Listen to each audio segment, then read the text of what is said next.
കൃഷിയിടത്തിലേക്ക് പതിവായി എത്തുന്ന കാട്ടാനക്കൂട്ടത്തെ തടയുവാൻ കഴിയാതെ ഒടുവിൽ സ്വന്തം വാഴകൾ തന്നെ വെട്ടിമാറ്റിയിരിക്കുകയാണ് കോതമംഗലത്തെ ഒരു കർഷകൻ. പ്രദേശത്തെ വന്യമൃഗശല്യം തുടർക്കഥയായതോടെ ഉപജീവന മാർഗം തന്നെ ഉപേക്ഷിക്കേണ്ട ഗതികേടിലാണ് കർഷകർ.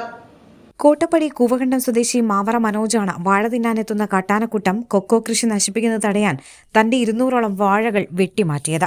ഇന്നു പുലർച്ചെത്തിയ കാട്ടാനക്കൂട്ടം കുലച്ചതും കുലയ്ക്കാറായതുമായ 100ഓളം വാഴകളാണ് നശിപ്പിച്ചത്. ഒപ്പം നിരവധി കൊക്കോ മരങ്ങളും ചവിട്ടിമെതിച്ചു. വനാതിർത്തിയോട് ചേർന്നുള്ള തോട്ടത്തിൽ കൊക്കോയും വാഴയും ചേർന്നായിരുന്നു കൃഷി. എന്നാൽ രാത്രിയാകുമ്പോൾ വാഴ തിന്നാനെത്തുന്ന കാട്ടാനക്കൂട്ടം കൊക്കോ മരങ്ങൾ ചവിട്ടിമെതിക്കുകയും വ്യാപക കൃഷിനാശം ഉണ്ടാക്കുകയും ചെയ്യുന്നത് പതിവായിരുന്നു. വർഷങ്ങളുടെ അധ്വാനഫലമായി വളർത്തിയ കൊക്കോ മരങ്ങളാണ് ആനക്കൂട്ടത്തിന്റെ ആക്രമണത്തിൽ കൂടുതലായി നശിച്ചത്. കൊക്കോ കൃഷി സംരക്ഷിക്കാൻ വഴിയില്ലാതായതോടെയാണ് കാട്ടാനകളെ ആകർഷിക്കുന്ന വാഴകൾ തന്നെ വെട്ടിമാറ്റാൻ കർഷകൻ നിർബന്ധിതനായത്. മനുഷ്യ വന്യജീവി സംഘർഷം രൂക്ഷമാകുന്ന സാഹചര്യത്തിൽ വനാതിർത്തി മേഖലകളിലെ കർഷകർക്ക് ഫലപ്രദമായ സംരക്ഷണ സംവിധാനങ്ങൾ ഒരുക്കണമെന്ന ആവശ്യം ശക്തമാണ്. കൃഷി സംരക്ഷിക്കാനാകാതെ സ്വന്തം വിളകൾ തന്നെ നശിപ്പിക്കേണ്ടി വരുന്ന ഗതികേടിലാണ് പല കർഷകരും. കാട്ടാന ശല്യത്തിൽ വലയുന്ന കർഷകരുടെ ദുരിതത്തിന്റെ മറ്റൊരു ഉദാഹരണമായി മാറുകയാണ് മനോജ് എന്ന കർഷകന്റെ ഈ ദുരവസ്ഥ. ചീനിക്കുഴി കൂവക്കണ്ടം ഭാഗത്ത് എൻ്റെ വാഴയും കൊക്കോയും വെച്ചിരിക്കുന്ന തോട്ടത്തിൽ ഇന്ന് പുലർച്ചെ ആന വന്ന് വാഴയും എല്ലാം നശിപ്പിച്ചു. ആ വാഴ മറിച്ചിട്ടപ്പോൾ ചവിട്ടിക്കൂട്ടി കൊക്കോ, നന്നായിട്ട് കാവലുള്ള കൊക്കോയും കണ്ടമാനം കളഞ്ഞു.